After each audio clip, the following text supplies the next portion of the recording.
ورحمۃ اللہ وبرکاتہ۔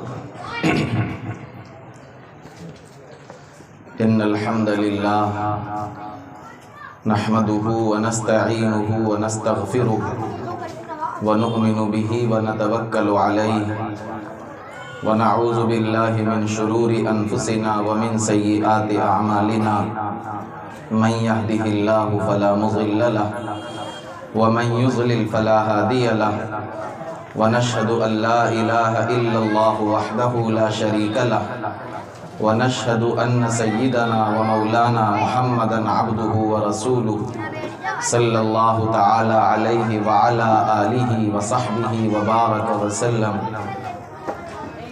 اما بعد فاعوذ باللہ من الشیطان الرجیم، بسم اللہ الرحمن الرحیم۔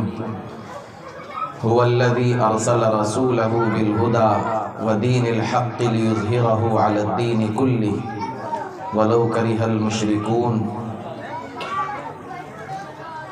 وقال تعالی لقد من اللہ علی المؤمنین اذ بعث فیہم رسولا من انفسهم یتلو علیہم آیاتہ ویزکیہم ویعلمہم الکتاب والحکمہ وإن كانوا من قبل لفی ضلال مبین۔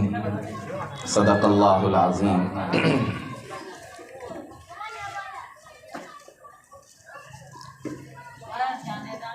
نبوت ناز کرتی ہے، رسالت ناز کرتی ہے۔ نبوت ناز کرتی ہے، رسالت ناز کرتی ہے، محمد مصطفیٰ پر ہر فضیلت ناز کرتی ہے۔ نبی چلتے ہیں جب راہیں مہک جاتی ہیں خوشبو سے، نبی چلتے ہیں جب راہیں مہک جاتی ہیں خوشبو سے، نبی جب بات کرتے ہیں حلاوت ناز کرتی ہے۔ نبی کا رات بھر یا امتی کہنا، نبی کا رات بھر یا امتی کہنا، محبت اتنی امت سے کہ امت ناز کرتی ہے۔ شہنشاہ دو عالم ٹاٹ کے بستر پہ سوتے ہیں، شہنشاہ دو عالم ٹاٹ کے بستر پہ سوتے ہیں، قناعت دیکھ کر ان کی قناعت ناز کرتی ہے۔ ابو بکر و عمر، عثمان و حیدر جانثار ہیں سے، ابو بکر و عمر، عثمان و حیدر جانثار ہیں سے کہ جن کی جانثاری پر روایت ناز کرتی ہے۔ محترم بزرگوں، عزیز نوجوان دوستوں اور ساتھیوں، حقیقت تو یہ ہے کہ نہ آپ میرے لیے نئے ہیں اور نہ میں آپ کے لیے نیا ہوں۔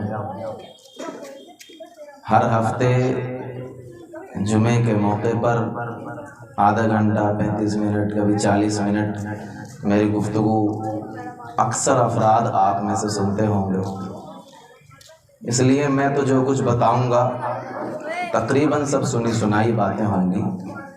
البتہ اتنا ہے کہ بات بار بار کہنے سے دل میں پیوست ہو جاتی ہے، اس پر عمل کرنا آسان ہو جاتا ہے۔ یہاں پر دیگر حضرات علماء جو تشریف لائیں گے وہ آپ کے لیے بھی میرے لیے بھی مہمان ہوں گے۔ اصل تو گفتگو ان کی ہوگی، ان کی گفتگو سماعت فرما کر آپ تشریف لے جائیں گے۔ میں تو میزبان ہوں اس پروگرام کی، میرے سے جو تعلق اس پروگرام کا ہے وہ بحیثیت میزبان ہے۔ میں تو محلے میں رہتا ہوں، اس لیے کوئی مہمان نہیں ہوں۔ کچھ باتیں آپ حضرات کے سامنے عرض کرنے کا حکم ہے۔ اللہ پاک سے دعا ہے اللہ صحیح بات کہنے کی، ہم سب کو سننے کی، سمجھنے کی اور عمل کرنے کی توفیق عطا فرمائے۔ آج کی اس مختصر سی گفتگو میں ایک بات تو یہ عرض کرنی ہے کہ جس وقت نبی صلی اللہ علیہ وسلم اس دنیا میں تشریف لائے اس وقت کی صورتحال کس طرح کی تھی۔ دوسری بات یہ عرض کرنی ہے کہ ان مشکل حالات میں اللہ تبارک و تعالی نے نبی صلی اللہ علیہ وسلم سے کیا اعلان کرایا اور کیا پیغام تھا جو ساری انسانیت کے سامنے پیش کرایا۔ تیسری بات یہ عرض کرنی ہے کہ جب نبی علیہ السلام اور نبی علیہ السلام کے صحبت یافتہ حضرات صحابہ اس دنیا سے پردہ فرما رہے تھے، اس وقت تک وہ پیغام دنیا کے کتنے خطوں تک اور کن علاقوں تک پہنچ چکا تھا۔ اور چوتھی اور آخری بات یہ عرض کرنی ہے کہ اب وہ انسان یا وہ علاقے جہاں ابھی تک نبی علیہ السلام کا لایا ہوا یہ پیغام نہیں پہنچ سکا ہے، یا پہنچا تو ہے لیکن اسلام دشمن طاقتوں کی وجہ سے اس پیغام کی شبیہ کو بگاڑ کر دکھانے کی کوشش کی گئی ہے، ان حالات میں ہماری ذمہ داری کیا بنتی ہے؟ ہم کیسے اس پیغام کو ان انسانوں تک پہنچا سکیں جو ابھی اس پیغام سے محروم ہیں، ان علاقوں تک پہنچا سکیں جو علاقے اس پیغام سے ابھی دور ہیں، ان حالات میں ہماری کیا ذمہ داری بنتی ہے؟ یہ 4 باتیں ہیں جو آپ حضرات کے سامنے عرض کریں۔ سب سے پہلی بات، حضور پاک علیہ السلام جب دنیا میں تشریف لائے تو آپ علیہ السلام سے پہلے پیغمبر حضرت عیسیٰ علیہ السلام کو دنیا سے رخصت ہوئے تقریباً 650 سال ہو چکے تھے۔ نبی علیہ السلام کی آمد عیسوی سن کے اعتبار سے سن 571 عیسوی کو ہے، گویا کہ عیسیٰ علیہ السلام کو رخصت ہوئے 571 سال ہو چکے۔ اس کے بعد نبی علیہ السلام دنیا میں تشریف لائے۔ عیسیٰ علیہ السلام سے پہلے کی اگر تاریخ اور پوری دنیا کے منظر نامے پر نظر ڈالیں تو اتنا لمبا فاصلہ کبھی ہوتا نہیں تھا۔ ایک نبی کے جانے کے بعد دوسرے نبی کی آمد تک اتنا انتظار نہیں کیا جاتا تھا، یا اتنا انتظار اللہ کی طرف سے کرایا نہیں جاتا تھا، بلکہ ایک نبی دنیا سے رخصت ہوا، دوسرا نبی تشریف لے آیا۔ بلکہ بسا اوقات تو ایسا بھی ہوتا تھا کہ ایک وقت میں کئی نبی دنیا میں موجود ہوتے تھے، اس لیے کہ کسی نبی کی نبوت نہ زمانے کے اعتبار سے بہت عام ہوتی تھی، جیسے نبی علیہ السلام کی نبوت اتنی عام ہے زمانے کے اعتبار سے کہ قیامت تک کے لیے اتنی عام نبوت نہیں ہوتی تھی، چند سالوں کے لیے، اور نہ علاقوں کے اعتبار سے نبوت عام ہوتی تھی، جیسے نبی علیہ السلام کی نبوت تو پوری دنیا کے انسانوں کے لیے، اس طرح سے نبوت نہیں ہوا کرتی تھی، بلکہ اس علاقے کا کوئی نبی ہے تو اس دوسرے علاقے کا کوئی اور نبی ہے، اس ملک میں کوئی اور نبی ہے تو دوسرے ملک میں کوئی اور نبی ہے، ایک وقت میں کئی نبی دنیا میں موجود ہوتے تھے۔ ایک نبی اگر دنیا سے چلا گیا اور دوسرا نبی اگر ابھی نہیں آیا ہے تو اس بیچ میں ساری انسانیت میں ضلالت، گمراہی، تاریکی، اندھیرا یہ سب چھا جاتا ہے۔ اللہ تعالیٰ پھر کسی نبی کو بھیجتے تھے جو اس ضلالت کو دور کرے، جو اس تاریکی کے ماحول کو ختم کرے، اس اندھیرے میں روشنی قائم کرے، اللہ کی بغاوت پر آمادہ انسانیت کو اللہ سے جوڑ دے۔ اس کام کے لیے نبی آیا کرتا تھا۔ نبی علیہ السلام کو جب دنیا میں بھیجا گیا تو آپ اندازہ لگائیں کہ اس وقت کی تاریکی کا کیا عالم ہوگا، اس وقت کی ضلالت اور گمراہی کا کیا حال ہوگا، اس وقت پوری انسانیت اللہ سے کتنا دور جا چکی ہوگی، اس لیے کہ حضرت عیسیٰ علیہ السلام کو گئے ہوئے 571 سال ہوئے، اتنا لمبا ٹائم گزر گیا ہے۔ اتنے لمبے وقت میں پوری انسانیت میں، پوری دنیا پر جائزہ اگر لیں آپ، پوری دنیا کی تاریخ کا مطالعہ کریں آپ، اس دور کی پوری انسانیت کی زندگی کو آپ چیک کریں کہیں کوئی ایک خطہ ایسا نہیں تھا جہاں نظام الہی قائم ہو پوری دنیا میں، اور پوری دنیا میں کوئی ایک انسان ایسا نہیں تھا جو محض ایک اللہ کو مانتا. ہر طرف وحدانیت کی مخالفت، ایک اللہ کو تسلیم کرنے والا اس روئے زمین پر کوئی نہیں تھا، اور روئے زمین کا ایک ٹکڑا ایسا نہیں تھا جہاں اللہ کا نظام، اللہ کی حکومت اور نظام الہی چل رہا ہو، رائج ہو، قائم ہو. ہر طرف اللہ کے نظام سے بغاوت تھی، شراب نوشی عام تھی، ڈکیتی عام تھی، آپس میں لڑنا جھگڑنا یہ ان کی زندگیوں کا شیوا تھا. آپس میں ذرا ذرا سی بات پر بکھر جانا، منتشر ہو جانا اور ایک دوسرے کے خون کا پیاسا ہو جانا یہ ان کی زندگی کا کردار تھا، یہ صورتحال تھی. اس وقت میں نبی علیہ السلام کو بھیجا گیا اور نبی علیہ السلام سے کہا گیا کہ آپ اعلان کریے کہ اس نبی کو اللہ تعالیٰ اس لیے بھیج رہا ہے تاکہ اس دنیا میں پھیلے ہوئے تمام مذاہب پر، اس دنیا میں چلنے والے تمام دینوں پر اللہ تعالیٰ نبی علیہ السلام کے ذریعے آنے والے دین کو غالب، اس لیے بھیجا جا رہا ہے. قرآن کریم میں اللہ رب العزت نے ارشاد فرمایا هو الذی ارسل رسولہ بالہدی ودین الحق لیظہرہ علی الدین کلہ. اللہ کی ذات وہ ذات ہے جس نے اپنے رسول کو ہدایت دے کر بھیجا ہے بالہدا. آج کی جو یہ ہماری محفل ہے اس کا عنوان جو آپ نے اشتہار میں پڑھا ہوگا وہ لکھا ہے محفل قراءت. قراءت ہوتی ہے قرآن کی، اور قرآن کریم میں قرآن کو ہدایت بھی کہا گیا ہے. قرآن کے مختلف نام ہیں، قرآن کو کتاب اللہ بھی کہتے ہیں، قرآن کو کلام اللہ بھی کہتے ہیں، قرآن کا ایک نام فرقان بھی ہے، قرآن کا ایک نام قرآن بھی ہے، اور قرآن کو قرآن میں ہدایت بھی کہا گیا ہے. بالکل شروع میں پہلے پارے کی شروع میں آپ قرآن کریم کو پڑھنے بیٹھیں گے تو آپ کو ملے گا الف لام میم ذالک الکتاب لا ریب فیہ ھدی للمتقین. یہاں ہدا کا ترجمہ ہوتا ہے ہدایت. اللہ پاک نے اس قرآن کو ہدایت کہا ہے. ذالک الکتاب یہ ایسی کتاب ہے لا ریب فیہ جس میں کوئی شک و شبہ نہیں، ھدی للمتقین، اور یہ متقیوں کے لیے ہدایت ہے. تو میں عرض یہ کر رہا ہوں کہ ہدایت بھی قرآن کا ایک نام ہے. اور اللہ فرماتے ہیں ارسل رسولہ بالہدی. اللہ کی ذات وہ ذات ہے جس نے رسول بھیجا ہدایت کے ساتھ، یعنی قرآن کے ساتھ.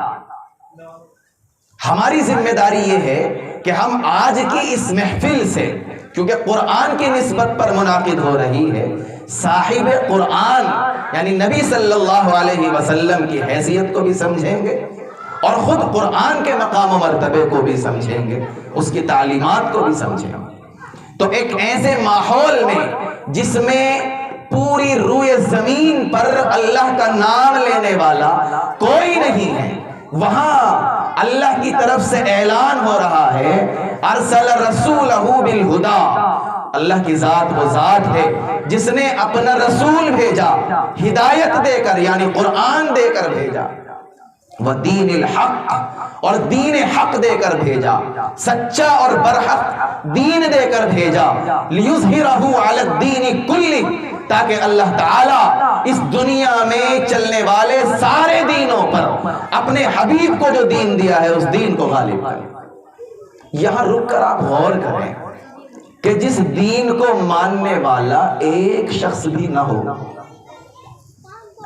جس دین پر چلنے والا ایک فرد بھی نہ ہو، جس دین کے مطابق دنیا کے کسی ایک خطے پر بھی کہیں نظام نہ ہو، اس دین کے بارے میں کوئی کہے کہ یہ دین سارے دینوں پر غالب آ کر رہے گا تو دنیا تو اس کو بے وقوفی کہے گی،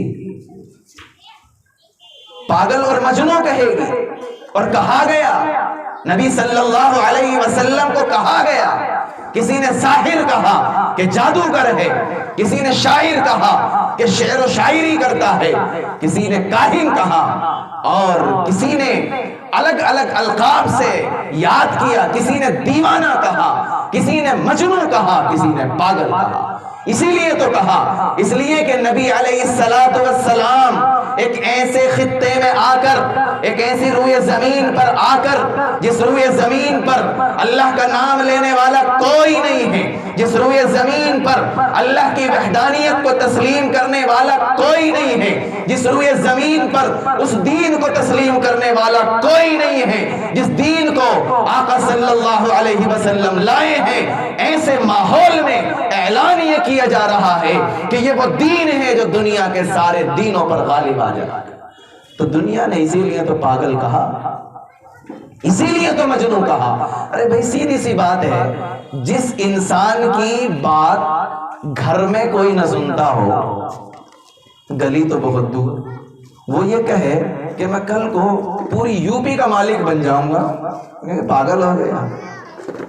تیرے گھر میں تیرے بچے تو سنتے نہیں، گلی میں کوئی ایک آدمی تو تیری بات پر توجہ نہیں دیتا، تو پوری یو پی کا مالک بن جائے گا؟ بے وقوف ہے، پاگل ہے۔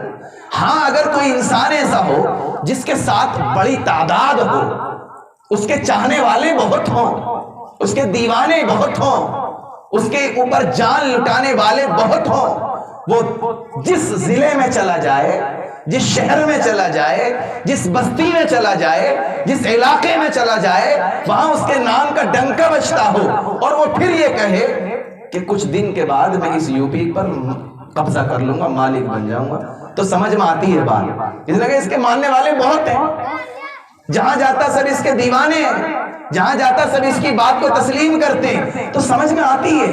لیکن جو بندہ ایک گز زمین کا مالک نہ ہو، جس کے گھر میں اس کا بچہ اس کی بات نہ سنتا ہو، گلی میں اس کی بات پر کوئی توجہ دینے والا نہ ہو، وہ یہ کہے کہ میں کل کو پوری یو پی کا مالک بنوں گا، تو آپ سب بھی کیا کہیں گے؟ آ کر ایک پاگل خانے میں بھیج دو، پاگل ہو گیا۔ یہی کنڈیشن ہے، آپ اندازہ لگائیے، یہی کنڈیشن ہے۔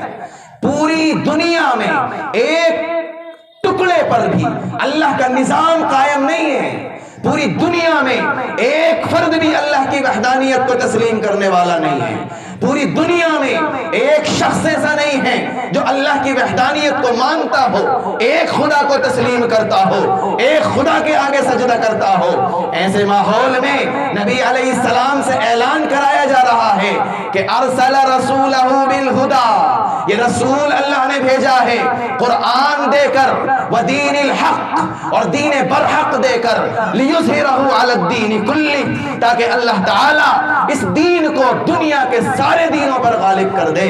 ایسے ماحول میں دنیا نبی علیہ السلام کو نعوذ باللہ مجنون اور پاگل ہی تو کہے گی، اسی لیے کہا ہے۔ لیکن دنیا کی آنکھوں نے دیکھا، چشم فلک نے دیکھا، ساری انسانیت نے دیکھا کہ جس نے یہ اعلان کیا تھا کہ یہ دین دنیا کے سارے دینوں پر غالب رہے گا، جب وہ شخص اپنی 23 سالہ محنت کے بعد اس دنیا سے رخصت ہوا، تو یہ نظام قرآن کا نظام، یہ نظام نبوی نظام، یہ کلمے کا پیغام صرف مکہ المکرمہ کی زمین پر یا مدینہ المنورہ کی سرزمین پر نہیں تھا، بلکہ 9 لاکھ مربع میل پر یہ نظام قائم ہے۔ پوری دنیا کے پوری دنیا کے خطے کو اگر آپ دیکھیں، ناپیں، تو یہ پوری دنیا 1 کروڑ 20 لاکھ مربع میل پر پھیلی ہوئی ہے۔ 1 کروڑ 20 لاکھ مربع میل، یہ پوری دنیا ہے۔ نبی علیہ السلام جب دنیا سے رخصت ہوئے تو 9 لاکھ مربع میل پر اسلام پہنچ چکا تھا، کلمہ پہنچ چکا تھا۔ اگر 1 کروڑ 20 لاکھ میں سے 9 لاکھ مربع میل دیکھیں، تقریباً 8 ساڑھے 8-9% حصہ بنتا ہے پوری دنیا کا۔ یہ 23 سال کی محنت ہے، اور یہ کس ماحول کی محنت ہے؟ جس ماحول میں اللہ کا نام لینے والا کوئی نہیں ہے، یہ اس ماحول کی محنت ہے۔ حضرت ابو بکر صدیق رضی اللہ عنہ کا دور آیا، 2 سال کی خلافت، اس دور میں محنت ہوئی۔ حضرت عمر فاروق رضی اللہ عنہ کا دور آیا، 10 سال کی خلافت، اس میں محنت ہوئی۔ عثمان غنی رضی اللہ عنہ کا دور آیا، 12 سال کا نظام خلافت، اس میں محنت ہوئی۔ حضرت علی رضی اللہ عنہ کا زمانہ آیا، 5.5 سال کی خلافت، اس میں محنت ہوئی۔ حضرت حسن رضی اللہ تعالی عنہ 6 مہینہ ان کے پاس نظام رہا، اس میں محنت ہوئی۔ اس کے بعد حضرت امیر معاویہ رضی اللہ تعالی عنہ کا دور ہے، اس میں محنت ہوئی۔ جب حضرت امیر معاویہ اس دنیا سے رخصت ہوئے ہیں تو 64 لاکھ مربع میل پر کلمہ تھا۔ 64 لاکھ مربع میل، آدھی دنیا۔ چھوٹا موٹا حصہ نہیں ہے۔ ہم تو ذرا سے گلی کے ذمہ دار بن جاتے ہیں تو پھٹنے لگتے ہیں، ایک گاؤں کے پردھان بن جاتے ہیں تو سمجھتے ہیں کہ ساری دنیا کی ٹھیکیداری ہمیں مل گئی۔ جس وقت امیر معاویہ اس دنیا سے جا رہے ہیں، 64 لاکھ مربع میل پر اسلام کا جھنڈا لہراتا ہے، 64 لاکھ مربع میل خطے پر کلمہ گونجتا ہے، صدائے لا الہ الا اللہ ہر طرف سے سنائی دیتی ہے، ہر طرف سے ایک ہی ندا آتی ہے، اللہ اکبر اللہ اکبر، ہر طرف سے ایک ہی پیغام سنائی دیتا ہے، لا الہ الا اللہ محمد الرسول اللہ۔ ارے مسلمانوں غور کرو، ابھی 40-45 سال پہلے جب محمد عربی صلی اللہ علیہ وسلم نے مکے کی سرزمین پر یہ اعلان کیا تھا، کوہ صفا پر چڑھ کر قولوا لا الہ الا اللہ تفلحوا، اے لوگو لا الہ الا اللہ کہہ لو کامیاب ہو جاؤ گے۔ سارا مکہ میرے آقا کا دشمن ہو گیا تھا، خود چچا نے بدتمیزی کی تھی اور یہ کہا تھا تبا لک یا محمد، اے محمد تو تباہ ہو جائے، اے محمد تو برباد ہو جائے، لہذا جماعتنا، تو نے اس کام کے لیے ہمیں جمع کیا تھا۔ کل یہ عالم تھا کہ ایک بندہ اللہ کا نام لینے کے لیے تیار نہیں تھا، اور ابھی حضرت معاویہ دنیا سے رخصت ہو رہے ہیں تو 64 لاکھ مربع میل پر اسلام پہنچا ہوا ہے۔ کیسی محنت ہوگی، کیسی قربانی ہوگی، کیسے اپنے آپ کو پیش کیا ہوگا، کیسے اس نظام کو دنیا کے سامنے رکھا ہوگا۔ اسی لیے تو اللہ نے فرمایا تھا لِيُظْهِرَهُ عَلَى الدِّينِ كُلِّهِ، اللہ تعالیٰ اس دین کو دنیا کے سارے دینوں پر غالب کرے۔ وَلَوْ كَرِهَ الْمُشْرِكُونَ، چاہے مشرکوں کو کتنی تکلیف ہو، جو اللہ کرنا چاہے اسے کون روک سکتا ہے؟ فعال لما یرید، اس کی صفت ہے وہ کرتا ہے جو وہ چاہتا ہے، کوئی پوچھنے والا نہیں، کوئی سوال کرنے والا نہیں ہے، کوئی یہ پوچھنے والا نہیں ہے کہ تم نے آج دھوپ کیوں نکالی تھی، یہ بارش کیوں برسائی تھی۔ وہ فعال لما یرید ہے، وہ ایک اشارہ کرتا ہے تو نظام قائم ہو جاتا ہے، وہ ایک اشارہ کر دے تو سارا نظام تباہ ہو جائے۔ اس کی صفت ہے کن فیکون، وہ کہتا ہے ہو جا تو سب کچھ ہو جاتا۔ تو پہلی بار جس وقت نبی علیہ السلام دنیا میں آئے، اس وقت نام لینے والا اللہ کا کوئی نہیں ہے، اور جس وقت حضرت امیر معاویہ دنیا سے رخصت ہوئے اس وقت 64 لاکھ مربع میل پر اسلامی نظام ہے۔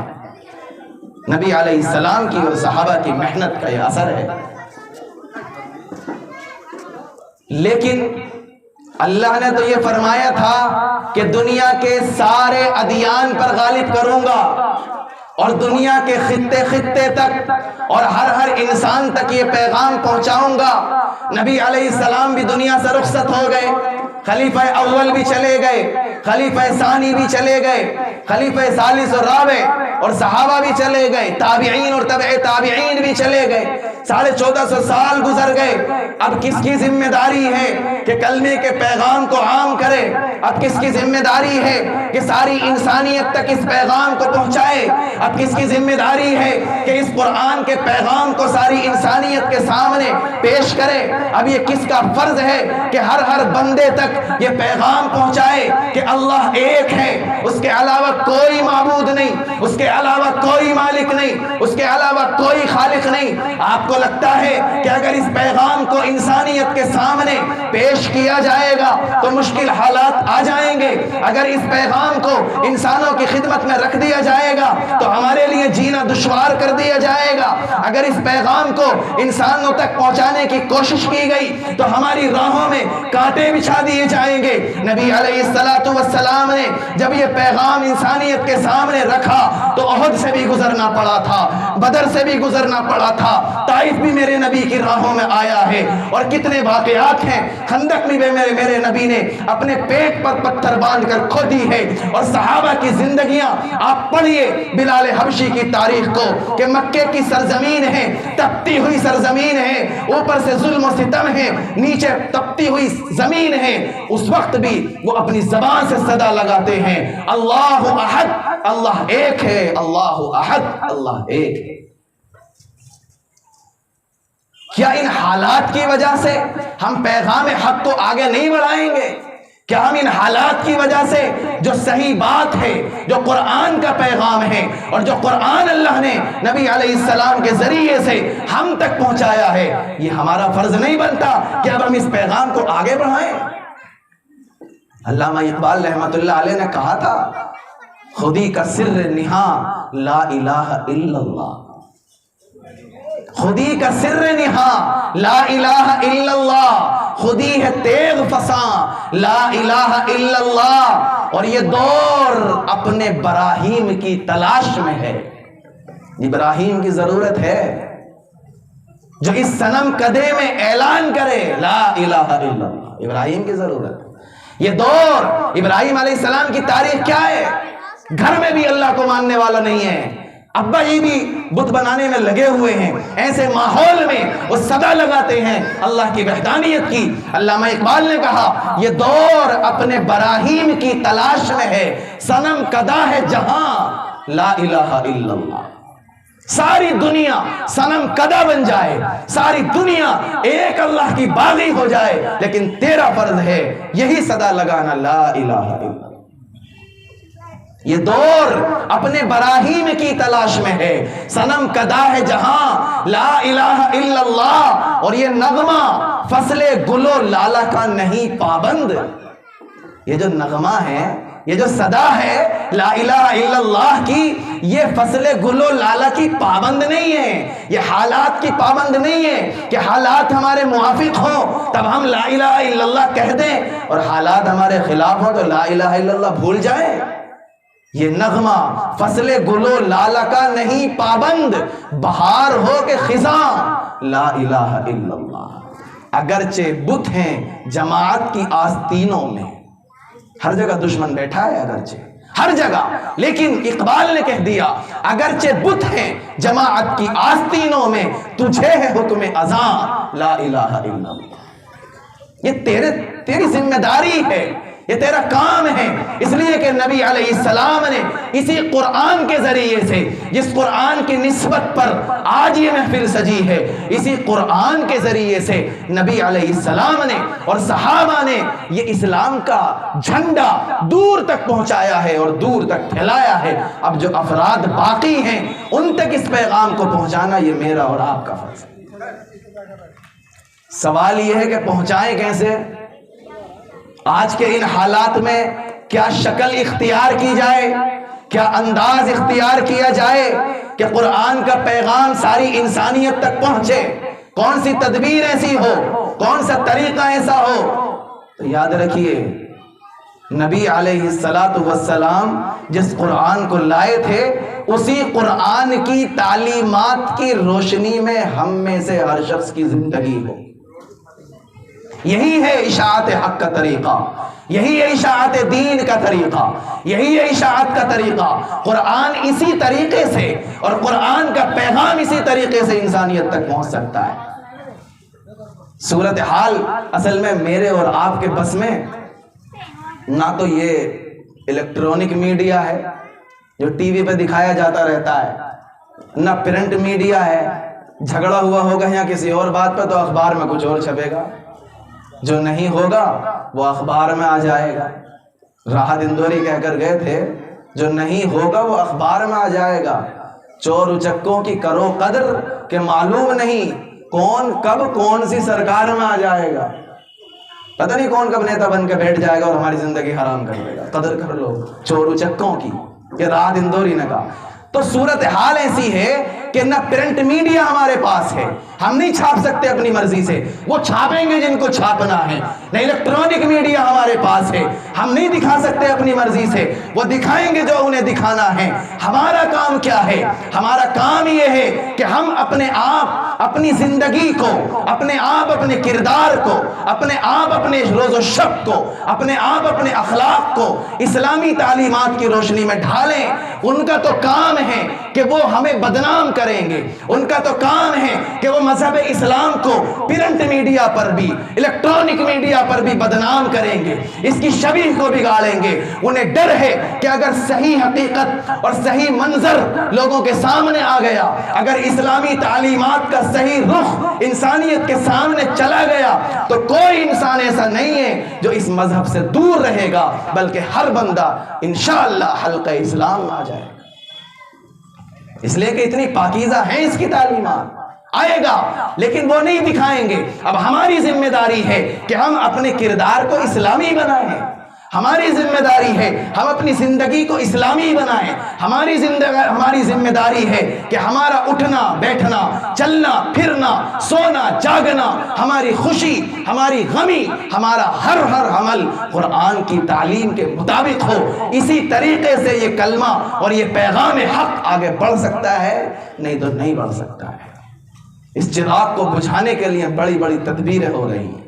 یہ الگ بات ہے, نور خدا ہے, کفر کی حرکت پہ خندہ زن, پھونکوں سے یہ چراغ بجھایا نہ جائے گا انشاءاللہ. بجھے گا نہیں, لیکن اگر ہم خود ہی بجھا دیں, یہ میرا رونا ہے, یہ میرا درد ہے جو میں آپ سے کہہ رہا ہوں. اس گھر کو آگ لگ گئی گھر کے چراغ سے, دل کے پھپولے جل اٹھے سینے کے داغ سے. اس گھر کو آگ لگ گئی گھر کے چراغ سے. اوروں نے نقصان اتنا نہیں پہنچایا جتنا میں نے اور آپ نے اس دین کو نقصان پہنچایا ہے. ہمارے ذریعے سے اس کلمے کا پیغام آگے بڑھا نہیں ہے, بلکہ اس کلمے کا پیغام بڑھتے بڑھتے رک گیا ہے. کیا قرآن کی تعلیمات یہ ہیں؟ قرآن کی تعلیمات پر آئیے ذرا دیکھیے قرآن نے کیا کیا تعلیمات دی ہیں. آج اسلام کے بارے میں یہ کہا جاتا ہے کہ اسلام میں مساوات نہیں, برابری نہیں ہے. یہ شبیہ کو بگاڑنے کی کوشش کہ اسلام برابری کا سبق نہیں دیتا. اس میں مردوں کو زیادہ حقوق دیے جاتے ہیں, عورتوں کے حقوق کم کیے جاتے ہیں, عورتوں کے ساتھ زیادتی کی جاتی ہے. میری گفتگو اگر مائیں بہنیں سن رہی ہوں تو ان سے درخواست ہے کہ اگلے 10 منٹ ذرا غور سے سن لیجئے گا, اس لیے کہ شیطان نے ایمان کو چھیننے کے لیے جس چیز کو جال بنایا ہے وہ عورت کی ذات ہے. اور نبی علیہ السلام فرما کر گئے النساء حبالۃ الشیاطین, کہ عورت یہ شیطان کا جال ہے. یعنی شیطان کس طریقے سے اپنا پھندا ڈالے, کس طریقے سے کسی مسلمان کو جکڑے, اس کے لیے جال کے طور پر جس کو آگے کر دیتا وہ عورت کی ذات ہے, اس میں پھنس جاتا ہے. عورت بہت جلدی بدظن ہو جاتی ہے کہ مرد کو میراث میں ڈبل حصہ, عورت کو سنگل حصہ. ایسا ہی ہے نا, شریعت تو یہی کہتی ہے. اب عورت کے دماغ میں ہر گھر میں تو ٹی وی رکھا ہے, ہر گھر میں تو میڈیا بیٹھا ہوا ہے, اور وہ دکھا رہا ہے کہ دیکھو عورت کا پر ظلم کیا گیا, عورت کو مساوات سے محروم کر دیا گیا, عورت کو برابر نہیں سمجھا گیا ہے, اسے آدھا حق دیا گیا, مرد کو ڈبل حق دیا گیا. میری مائیں بہنیں, کسی حکم شرعی سے بدظن ہونے سے پہلے کم از کم کسی عالم سے ضرور پوچھ لیں یا پوچھوا لیں کہ معاملہ کیا ہے. اور یاد رکھیں اگر کسی بھی حکم شرعی کے بارے میں بدگمانی پیدا ہو گئی تو ایمان کا خطرہ ہے, ایمان چلا جائے گا. اس لیے کہ اللہ کا حکم ہے یا قرآن کا حکم ہے جو بھی ہمارے سامنے آتا ہے. مثال کے طور پر میں عرض کر دوں کہ عورت کو میراث میں آدھا حصہ کیوں ہے, مرد کو ڈبل حصہ کیوں ہے. میں پھر کہہ رہا ہوں, عورتیں اگر بات سن رہی ہیں تو غور سے سن لیں. نمبر 1, شادی جب ہوتی ہے تو شادی کے اخراجات سارے مرد سے متعلق ہیں, عورت سے متعلق کچھ نہیں ہے. یہ میرے اور آپ کے گھڑے ہوئے سب رسومات اور بدعات ہیں کہ عورت سے متعلق ہم نے چیزیں کی ہیں. کوئی خرچہ نہیں ہے اس سے متعلق. ولیمہ کون کرے گا؟ مرد کرے گا. مہر کون دے گا؟ مرد دے گا. گھر کون بنائے گا؟ مرد بنائے گا. ساری ذمہ داری مرد پر ہے. اور اگر مرد میں طاقت نہیں ہے اتنی کہ وہ اخراجات کو برداشت کر سکے تو یہ نکاح کی سنت اس کے لیے سنت نہیں رہتی.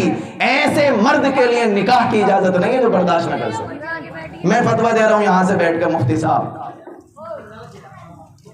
کسی کو اعتراض ہو تو بات کر لیجئے گا کہ میں فتویٰ دے رہا ہوں نکاح کرنا سنت ہے, لیکن جو مرد نکاح کی شرائط پوری نہ کرتا ہو, اس کے اندر نفقے کا, اس کے اندر خرچے کا, اس کے اندر بیوی کی ضروریات کو پورا کرنے کا, اس کے اندر مہر کی ادائیگی کا, اس کے اندر یہ ساری صلاحیتیں اور طاقتیں نہ ہوں, اس کے لیے نکاح کی اجازت نہیں ہے. بالکل نہیں, کوئی سنت نہیں ہے اس کے لیے نکاح.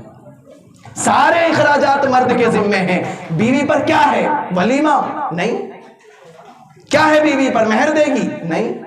کوئی خرچہ بیوی پر نہیں ہے. اب یہ بتائیے, ایک شخص کا انتقال ہو گیا, اس نے ایک بیٹا چھوڑا, ایک بیٹی چھوڑی, اگر قانون پر آئیے, دنیا کے قانون پر, جو لوگ یہ کہتے ہیں کہ اسلام میں برابری نہیں ہے, وہ یہ کہتے ہیں کہ بھئی جتنے پیسے آپ اس بیٹے کو دو گے اتنے ہی پیسے بیٹی کو دو, برابری تو یہی ہے. تو ہم یہ کہتے ہیں ٹھیک ہے بھائی صاحب, ہم جتنے بیٹے کو دیں گے اتنے بیٹی کو دے دیتے ہیں, لیکن بیٹے کے پاس جو پیسے گئے اس میں اسے شادی بھی کرنی ہے, اس میں اسے مہر بھی دینا ہے, اس میں اسے ولیمہ بھی کرنا ہے, اس میں اسے گھر بھی بنانا ہے, تو وہ پلس میں نہیں مائنس میں چلا گیا. اور جو بیٹی پر آئے وہ کہاں ہیں؟ اسے نہ ولیمہ کرنا ہے, اسے نہ مہر ادا کرنا ہے, اسے نہ گھر بنانا ہے, اس پر شریعت نے کوئی ذمہ داری نہیں رکھی. تو اس پر تو جو ہے وہ سارے سیب ہیں. مرد کی ذمہ داریاں زیادہ ہیں. اس لیے اللہ نے تقسیم میراث میں یہ قانون رکھا کہ مرد کو ڈبل حصہ دیا جائے, عورت کو سنگل حصہ دیا جائے, اس لیے کہ مرد کی ذمہ داری زیادہ ہے, عورت کی ذمہ داری خرچ کے اعتبار سے نہیں ہے. اس کا وہ سنگل بھی محفوظ ہے اور مرد کا ڈبل بھی خرچ ہو جائے گا. وہ کچھ مہر میں چلا جائے گا, کچھ ولیمے میں چلا جائے گا, کچھ گھر بنانے میں چلا جائے گا, کچھ اور ذمہ داریوں میں چلا جائے گا, اس کا وہ ڈبل بھی خرچ ہو جائے گا. تو جو یہ کہتے ہیں کہ اسلام کی شبیہ کو بگاڑو, میڈیا کے ذریعے سے اور ٹیلی ویژن کے ذریعے سے دنیا کو دکھاؤ کہ اسلام میں مساوات نہیں ہے, اسلام میں برابری نہیں ہے. ارے اسلام تو یہ کہتا ہے انا خلقناکم من ذکر وانثی وجعلناکم شعوبا وقبائل لتعارفوا ان اکرمکم عند اللہ اتقاکم. اس سے زیادہ برابری اور کہاں سے لاؤ گے؟ اسلام یہ کہتا ہے کہ ہم نے ساری انسانیت کو ایک مرد اور ایک عورت سے پیدا کیا, سب بھائی, ساری انسانیت آدم اور حوا کی اولاد ہے. انا خلقناکم من ذکر و انثی, ایک مرد ایک عورت سے ساری انسانیت کو پیدا کیا ہے. وجعلناکم شعوبا وقبائل, ہاں ہم نے تم کو قبیلوں میں, خاندانوں میں بانٹ دیا ہے, تقسیم کر دیا ہے. یہ اس لیے نہیں تقسیم کیا کہ لڑتے رہیے اپنے خاندانوں کے نام پر, اپنی برادریوں کے نام پر, یہ اس لیے تقسیم کیا ہے لتعارفوا, تاکہ آپس میں ایک دوسرے کو پہچاننا آسان رہے. اس لیے تقسیم کیا ہے. اللہ کے یہاں کوئی اللہ کا سگا نہیں ہے کہ فلاں خاندان کا ہے اس کا مقام اونچا ہے, فلاں خاندان کا ہے اس کا مقام نیچا ہے. نہیں, اسلام میں جو مساوات ہے کہیں نہیں ملے گی. اسلام تو یہ کہتا ہے کہ آقا ہو وہ بھی اسی صف میں کھڑا ہوگا, نوکر ہو وہ بھی اسی صف میں کھڑا ہوگا. کوئی آقا نہیں, کوئی نوکر نہیں, ایک ہی صف میں کھڑے ہو گئے. محمود و ایاز, نہ کوئی بندہ رہا نہ کوئی بندہ نواز. یہ تو ہم نے گھڑے ہیں سب کہ ہم چودھری صاحب ہیں, واہ بھائی ہم کیا کہنے ہیں, اور فلاں جو ہے وہ ان کی برادری تھوڑی ڈاؤن ہے. یہ ساری دھری رہ جائیں گی, یہاں کوئی نہیں پوچھنے والا ہے. ان اکرمکم عند اللہ اتقاکم, اللہ کی نظر میں تم میں سب سے محبوب اور باعزت وہ ہے جو تم میں سب سے زیادہ متقی ہو. کسی خاندان اور کسی قبیلے کی کوئی فضیلت نہیں, حتیٰ کہ نبی علیہ السلام نے فرما دیا لا فضل لعربی علی عجمی, کسی عربی کو کسی غیر عربی پر کوئی فضیلت نہیں. عرب والے ہمیں کہتے ہیں گونگا, ہمارا جو نام عرب والوں نے رکھا ہے وہ قرآن کریم کے اندر بھی ذکر کیا گیا, عجمی. ہمیں کہتے ہیں یہ لوگ اجمی ہیں. اجمی کہتے ہیں گونگے کو، اس کا جو ترجمہ ہے اردو میں گونگا. عربی ہمیں گونگا کہتے ہیں. تو نبی علیہ السلام نے کہا کہ آپ گونگا کہیے یا کچھ بھی کہیے، لا فضل لعربی علی عجمی، کسی عربی کو عربی ہونے کی وجہ سے کوئی فضیلت حاصل نہیں ہے کہ وہ عربی ہے تو عجمی پر افضل ہی رہے گا، نہیں. ولا ابیض علی اسود، اور کسی سفید کو یعنی کسی گورے کو کسی کالے پر کوئی فضیلت حاصل نہیں ہے الا بالتقوی. اگر فضیلت حاصل ہوگی تو تقوی کی بنیاد پر حاصل ہوگی. جو متقی ہے وہ افضل ہے. کون کالا ہے، کون گورا ہے، کون عربی ہے، کون اجمی ہے، اور کون اس برادری کا ہے اور کون اس برادری کا ہے، کوئی فضیلت نہیں ہے. اس سے بڑی برابری کیا ہوگی؟ آپ چلے جائیے دوسرے لوگوں کے مذہبوں میں، دیکھیے تو صحیح جا کر، یہ فلاں صاحب جو ہے یہ سر سے پیدا ہوئے ہیں، یہ برہمن ہیں، ان کی ٹکر کا کوئی نہیں. اور یہ فلاں صاحب جو بھگوان کے پیر سے پیدا ہوئے ہیں یہ شودر ہیں، ان کی حیثیت نہیں ہے کہ یہ اس مندر میں چلے جائیں. یہ تعلیمات ہیں، یہ ہمیں دکھا رہے ہیں آئینہ، ہمارے مذہب کو بدنام کر رہے ہیں، ہماری شبیہ بگاڑ رہے ہیں. اپنا چہرہ کبھی نہیں دیکھتے آئینے میں کہ تمہارے یہاں جو شودر ہے وہ اس مندر میں نہیں جا سکتا جو برہمن ہے.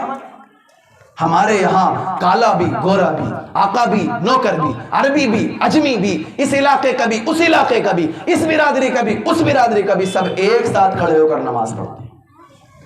تمہارے یہاں اس مندر میں وہ نہیں جا سکتا، اس مندر میں وہ نہیں جا سکتا، اس عبادت خانے میں وہ نہیں جا سکتا، اس عبادت خانے میں وہ نہیں جا سکتا. ہمیں سبق پڑھا رہے ہو برابری کا. تو یہ شبیہ بگاڑنے کی کوشش ہے. ہمارا کام ہے اس شبیہ کو بچانا. بچے گی کیسے؟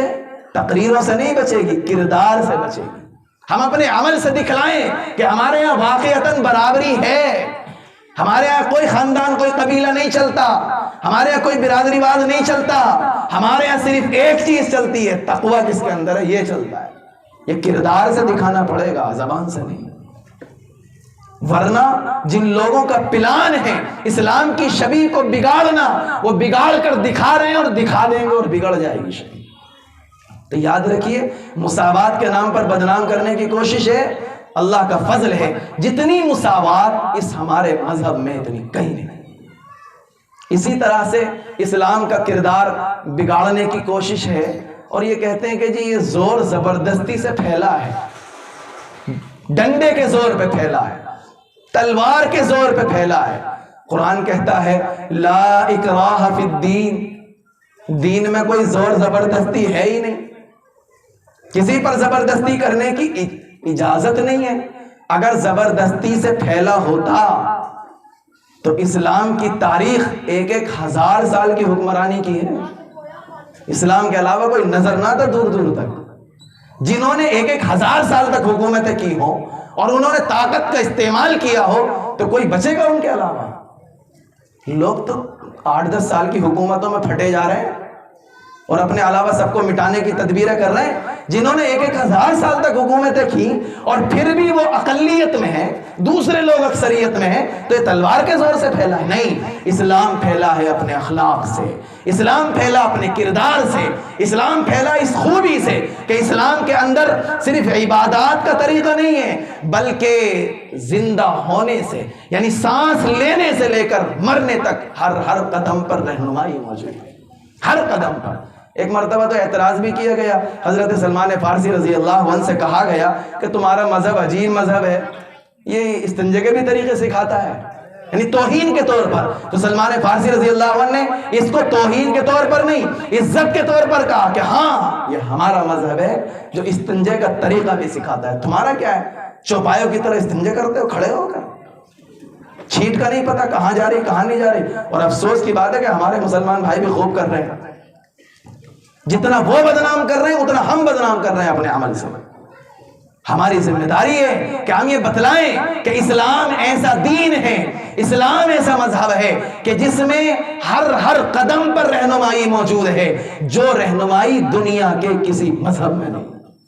کسی مذہب کو دیکھ لیجئے، اس میں زیادہ سے زیادہ عبادت کا طریقہ مل جائے گا کہ اس میں عبادت ایسے ہوتی ہے، اس میں عبادت ایسے ہوتی ہے، اس میں ایسے ہوتی ہے، کھانے کا طریقہ، پینے کا طریقہ، سونے کا طریقہ، جاگنے کا طریقہ، چلنے کا طریقہ، پھرنے کا طریقہ، مسافے کا طریقہ، ہر طریقہ، ہر چیز کا طریقہ، خوشی کا طریقہ، غمی کا طریقہ، بیوی سے بات کرنے کا طریقہ، بچوں کی تربیت کا طریقہ، ہر چیز جس مذہب میں ملے اس کا نام اسلام۔ کہیں نہیں ملے گی یہ چیز آپ کو، کسی دھرم میں نہیں ملنے والی، کسی مذہب میں نہیں ملنے والی، یہ اسلامی تعلیمات ہے۔ اسی طریقے سے ایک اور میٹر ہے جس کو لے کر اسلام کو بدنام کرنے کی کوشش ہے کہ یہ لوگ اپنے اللہ کے علاوہ ساری دنیا کی برائیاں کرتے ہیں، ساری دنیا کے معبودوں کی۔ ہمارے تو قرآن میں منع کیا گیا وَلَا تَسُبُّوا الَّذِينَ يَدْعُونَ مِن دُونِ اللَّهِ فَيَسُبُّوا اللَّهَ عَدْوًا بِغَيْرِ عِلْمٍ۔ ہمارے قرآن کی تو تعلیم یہ ہے کہ دنیا اللہ کو اور دنیا نبی علیہ السلام کو اور دنیا اس مذہب اسلام کو اور اس کی شبیہ کو بگاڑنے کی کوششیں کر رہی ہو، اللہ کے بارے میں قسم قسم کی باتیں بنائی جا رہی ہوں، لیکن ایک مسلمان کو اجازت نہیں ہے کہ کسی باطل مذہب کے کسی معبود کو برا کہے، ایک مسلمان کو اجازت نہیں ہے کہ کسی بھی مذہب کے پیشوا کو برا کہے، ایک مسلمان کو اجازت نہیں ہے کہ کسی بھی دین کے بڑے کو برا کہے۔ قرآن میں اللہ نے یہ پیغام دیا ہے لا تسبوا الذین یدعون من دون اللہ، یہ لوگ اللہ کو چھوڑ کر جس کو بھی پکارتے ہوں، جس کو بھی پوجتے ہوں، جس کی بھی عبادت کرتے ہوں، آپ کو ان کو برا کہنے کی اجازت نہیں۔ اس کے برعکس ہو کیا رہا ہے؟ ہمارے معبود کو کیا نہیں کہا جا رہا ہے، ہمارے حبیب کو، ہمارے پیغمبر کو کیا نہیں کہا جا رہا ہے، لیکن قرآن کی تعلیم یہ ہے لا تسبوا الذین یدعون من دون اللہ فیسبوا اللہ عدوا بغیر علم۔ یہ تعلیمات ہیں قرآن کی، ہمیں اس قرآن کی تعلیم کو اپنی زندگی کے اندر اتارنا ہوگا، اور اسی طریقے سے قرآن کا پیغام ساری انسانیت تک پہنچ سکتا ہے، اور اسی طریقے سے وہ آیت جو اللہ رب العزت نے ارشاد فرمائی ارسل رسولہ بالہدی ودین الحق لیظہرہ علی الدین کلہ، یہ دین دنیا کے سارے دینوں پر غالب اگر ہوگا تو اسی طریقے سے ہوگا کہ پہلے ہم میں سے ہر شخص اس دین کو اپنی زندگی کے اندر لانے کی کوشش کرے۔ میں بارہا کہا کرتا ہوں ساری دنیا میں دین کو غالب کرنے کے نعرے ہیں اور اپنی ساری زندگی دین کے خلاف ہے۔ ساری زندگی سر سے لے کے پیر تک کا اپنا جائزہ لے لیں، ہم سب، میں بھی شریک ہوں، سب جائزہ لے لیں، کون سی چیز ہمارے مذہب کے مطابق ہے، کون سا اسلام ہماری زندگی سے جھلکتا ہے، اور ساری دنیا میں ہمارے نعرے ہیں کہ اسلام کا غلبہ ہو، اپنے اوپر نافذ نہیں ہے، دنیا میں نافذ کرنے کی تدبیریں ہیں۔ ایسا نہیں ہوا کرتا میرے بھائی۔ علامہ اقبال رحمۃ اللہ علیہ نے کہا ہے شور ہے ہو گئے دنیا سے مسلمان نابود، دنیا میں مسلمان دکھائی نہیں دے رہے، ہر طرف سے ختم ہو گئے، شور ہے ہو گئے دنیا سے مسلمان نابود۔ ہم یہ کہتے ہیں کہ تھے بھی کہیں مسلم موجود ہے، کہاں مسلمان؟ وضع میں تم ہو نصارہ تو تمدن میں ہنود، یہ مسلمان ہیں جنہیں دیکھ کے شرمائے یہود۔ یہ اسلام ہے، سر کے بال ہمارے اسلامی نہیں ہیں، چہرہ ہمارا اسلامی نہیں ہے، لباس ہمارا اسلامی نہیں ہے، خوشیاں ہماری اسلامی نہیں، غمیاں ہماری اسلامی نہیں، زندگی کا کوئی عمل ہمارا اسلامی نہیں ہے۔ اسی لیے تو کہہ رہے ہیں یہ مسلمان ہیں جنہیں دیکھ کے شرمائے یہود۔ یوں تو سید بھی ہو، مرزا بھی ہو، افغان بھی ہو، تم سبھی کچھ ہو، بتاؤ کہ مسلمان بھی ہو؟ یہ مسلمان ہیں، سید بھی ہو، مرزا بھی ہو، افغان بھی ہو۔ میں آج کی زبان میں کہوں اس مصرے کو بدل کے کہ ساری برادریوں کے نام اٹھا کے رکھ لو، یہاں چودھری صاحب بھی ہو، شیخ صاحب بھی ہو، قریشی صاحب بھی ہو، سب کچھ ہو، مسلمان بھی ہو، بس اسی جھگڑوں میں پڑے رہیں گے، فلاں کی برادری، فلاں کا قبیلہ، فلاں کا خاندان، فلاں کا خاندان۔ یہ صورتحال اگر ہے تو یاد رکھیے یہ اسلام آگے نہیں بڑھ سکتا، باطل طاقتیں اس کی شبیہ کو بگاڑ رہی ہیں۔ آپ کا فرض ہے کہ اس شبیہ کو بچانا ہے، اور اس کی شبیہ جو صحیح شبیہ ہے اور جو مناسب شبیہ ہے اس کے بارے میں آپ کو ساری دنیا میں اس پیغام کو اپنے کردار سے اور اپنے اخلاق سے پہنچانا ہے۔ علماء محنتیں کر رہے ہیں، تقریریں کر رہے ہیں، راتوں کو جاگ رہے ہیں، کہاں کہاں جا رہے ہیں، اس پیغام کو پہنچانے کی کوشش کر رہے ہیں۔ ہم سب یہ طے کریں، یہ عہد کریں کہ ہمارے ذریعے سے جہاں تک بھی یہ پیغام پہنچ سکتا ہے ہم اس کو پہنچانے کی کوشش کریں۔ میں تیرے چاند کی کھیتی میں گوہر بوتا ہوں، تڑپتا ہے دل جب یہ صورت سامنے آتی ہے کہ ایک مسلمان کے ذریعے سے اسلام بدنام ہو رہا ہے اور ہم اشاعت کی باتیں کرتے ہیں۔ میں تیرے چاند کی کھیتی میں گوہر بوتا ہوں، چھپ کے انسانوں سے مانند سحر روتا ہوں۔ میں تیرے چاند کی کھیتی میں گوہر بوتا ہوں، چھپ کے انسانوں سے مانند سحر روتا ہوں۔ دن کی شورش میں نکلتے ہوئے شرماتے ہیں آنسو، دن کی شورش میں نکلتے ہوئے شرماتے ہیں، عزلت شب میں میرے اشک ٹپک جاتے ہیں۔ مجھ میں پنہا ہے جو پیغام سناؤں کس کو، مجھ میں پنہا ہے جو پیغام سناؤں کس کو، تپش شوق کا نظارہ دکھاؤں کس کو۔ برق ایمن میرے سینے میں پڑی روتی ہے، برق ایمن میرے سینے میں پڑی روتی ہے، دیکھنے والی ہے جو آنکھ کہاں سوتی ہے۔ اسے کہاں نیند آتی ہے جو حالات کو دیکھتا ہو، اسے کہاں نیند آتی ہے جو دنیا کے منظرنامے کو دیکھتا ہو، اسے کہاں نیند آتی ہے جو دن بھر اور رات بھر یہ دیکھتا ہو کہ ہماری بہنوں اور بیٹیوں کی صورتحال کہاں کیا ہے، اغیار کے ساتھ جا رہی ہیں، اسلام سے غافل ہو کر، اسلام کو ٹھوکر مار کر، نعوذ باللہ۔ برق ایمن میرے سینے میں پڑی روتی ہے، دیکھنے والی ہے جو آنکھ کہاں سوتی ہے۔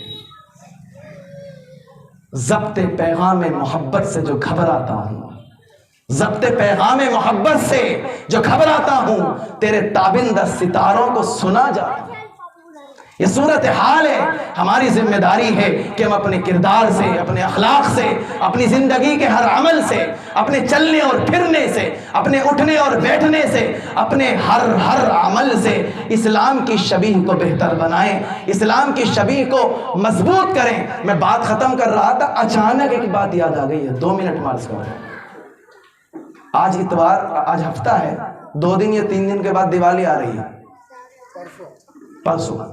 مجھے مسجد سے اسٹیج تک آتے ہوئے صرف 3 ہی گلی بیچ میں پڑتی ہیں، لیکن وہاں سے یہاں تک آتے ہوئے مجھے راستے میں دیوالی ملی ہے، آج ابھی جب میں تقریر کرنا آ رہا تھا۔ کون لوگ رہتے ہیں اس محلے میں، کون سی قوم اور کون سے مذہب کے ماننے والے رہتے ہیں یہاں، کون سے اسلام کو تسلیم کرنے والے رہتے ہیں یہاں، کہ ابھی جن کا تہوار ہے ان کے یہاں آنے میں 2 دن ہیں اور وہاں سے یہاں تک مجھے راستے میں دیوالی ملی تھی، پٹاخہ میرے پیروں میں پھٹا ہے۔ ہمیں شرم نہیں آتی؟ ہم اسلام کے پیغام کی بات کرتے ہیں، ہم قرآن کی بات کرتے ہیں، ہم پیغام حق کی بات کرتے ہیں، ہم پھر شکوے کرتے ہیں کہ ہمارے اوپر زیادتیاں ہیں، ہم شکوے کرتے ہیں ہمارے اوپر ظلم و ستم ہے، ہم شکوے کرتے ہیں اغیار کے، ہم شکوے کرتے ہیں حکومتوں کے، ہم شکوے کرتے ہیں ظلم و زیادتی اور ستم کے۔ اس سے بڑا ظلم کیا ہوگا کہ اتنا نقصان غیروں نے ہمارے مذہب کو نہیں پہنچایا جتنا ہمارے کردار میں پہنچایا۔ بسنت آ جائے تو ہماری چھتوں پر ڈی جے بجتے، غیروں میں نہیں بجتے اتنے جتنے ہمارے یہاں بج جاتے ہیں۔ ہولی آ جائے تو اتنے غیروں میں نہیں ہوتا رنگ جتنا ہمارے یہاں ہوتا ہے۔ دیوالی آ جائے اتنے وہاں پٹاخے نہیں پٹکتے اتنے یہاں پہلے پٹکنے لگتے ہیں۔ یہ کس کی اولاد ہے؟ یہ کس کے بچے ہیں؟ یہ کہیں آسمان سے ٹپکے؟ یہ ہماری اولاد نہیں ہے۔ ماں باپ کو نہیں معلوم کہ اس کا بچہ کیا کر رہا ہے، والدین کو نہیں معلوم کہ اس کا بیٹا کیا کر رہا ہے۔ میری آپ سے درخواست ہے، نظر رکھیے ان چیزوں پر، آپ ان کو چھوٹا مت سمجھیے۔ یہ چھوٹی چھوٹی چیزیں کل کو ارتداد کے دہانے پر پہنچا دیتی ہیں۔ یہی چھوٹی چھوٹی چیزیں ہیں جو آج چھوٹی ہیں، کل کو اسی بچے کو اسلام سے محروم کر دینے کا سبب بن جاتی ہیں۔ یہی چھوٹی چیزیں ہیں، چھوٹی سی چنگاری ہوتی ہے جو شعلہ بن جاتی ہے اور خاکستر کر دیتی ہے پورے پورے گھروں کو، پوری بستیوں کو، پورے محلات کو۔